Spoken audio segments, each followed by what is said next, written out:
200 தொகுதியிலே திராவிட முன்னேற்ற கழக தலைமையிலான கூட்டணி டெபாசிட்டை இழக்கும். 200ல் டெபாசிட் இழப்பாங்க. மிச்சம் 34 வெற்றின்னு சொல்ல, வெற்றி தோல்வி இருக்கலாம், தோக்கலாம், டெபாசிட் கிடைக்கலாம். 200ல் டெபாசிட் இழப்பாங்க. அந்த டெபாசிட் இழக்கிறவங்க தான் அப்படி பேசுவாங்க.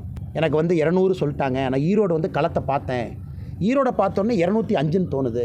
நாளைக்கு கோயம்புத்தூர் வரும்போது சொல்லுவார், நான் இப்போ 220 மாற்றிக்கிறேன். எனக்கு ஒரே வேண்டுகோள் முதலமைச்சருக்கு, ஐயா 234 தாண்டி போயிடாதீங்க, 234 தான் இருக்குது. அது பேச்சுவாக்கில் 300 350ன்னு போயிடாதீங்க, 200க்குள்ளேயே சுற்றிட்டு இருங்க. இன்றைக்கி முதலமைச்சர் அப்பப்போ மறந்துடுறார். இன்றைக்கி அவர் கண்ணாடியில் போய் பார்க்கணும். தமிழக மக்கள் முதலமைச்சரை நாற்காலியிலிருந்து அகற்றுவதற்கு எல்லா வேலையும் ஆரம்பிச்சிட்டாங்க. திருநெல்வேலி கோர்ட்டில் வெளியே ஒருத்தனை வெட்டி கொள்ளுவாங்க. இதை சடுகுடு ஆடுற மாதிரி லாயரே போய் அவர் வண்டியை பிடிப்பாங்க, 2 லாயர் அக்யூஸ்ட்டை பிடிச்சி போலீஸ்ட்டை கொடுப்பாங்க. இதே திருநெல்வேலி. வெள்ளூரில் விட்டல்குமார் என்று பாரதிய ஜனதா கட்சியினுடைய தொண்டரை கொலை பண்ணுவாங்க. அக்யூஸ்ட் கோர்ட்டில் போய் 2 மணி நேரமாக வெயிட் பண்ணிட்டுருக்கான், என்னடா சரண்டராக வந்தோம், போலீஸ் யாரையுமே காணாமேன்னு. இதெல்லாம் தமிழ்நாடு நடக்கிறது.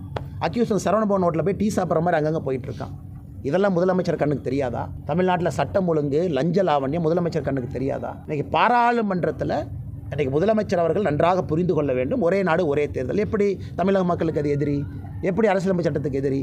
அதனால் எதை கொண்டு வந்தாலும் தமிழகத்துக்கு எதிரின்னு ஒரு கிளம்புறார். நாங்கள் முதலமைச்சர் அவர்கள் மாதிரி தெரியாமல் 2011 மீத்தேனு கையெழுத்து போடுறேன்னு சொல்கிற குரூப் நாங்கள் இல்லைங்க, தெரியாமல் போட்டுட்டோம்.